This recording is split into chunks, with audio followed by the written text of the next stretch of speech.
Community to me means a lot. It is a place, a sense of home, a place that I came as a college student and have in September will be 20 years for me that I have lived, worked, and played in the area.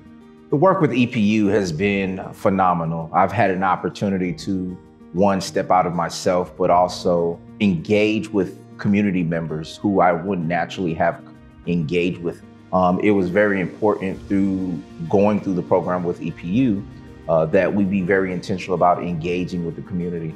So it was growing for me also to be comfortable with going through the process, engaging our employees and the community members at the same time.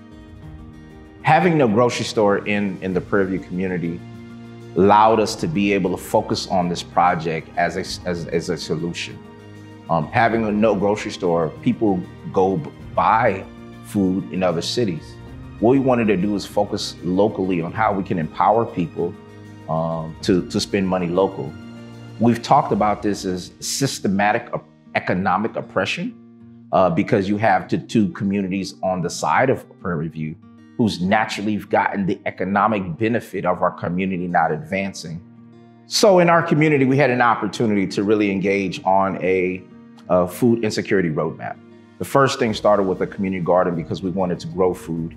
We then wanted to create what is called a farmer's market where people could then have trade and or sell that food. And then our goal is to get to where we have a locally owned food cooperative where it's locally owned by the members using the 7 cooperative principles. In this journey, we learned that we created a program called the Prairie View Dollar. We increased local sales tax, but number 2 was to educate people who live, work, and play in Prairie View why spending money locally was important.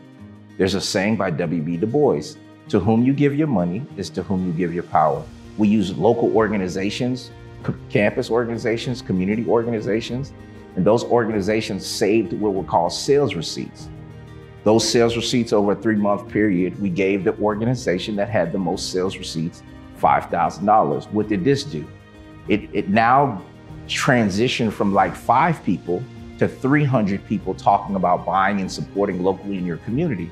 These dollars would naturally just leave our community. And so when we started engaging your faculty and staff members, other students, other community members, we had an increase of sales in our community over a 3-month period, but this was just our pilot program.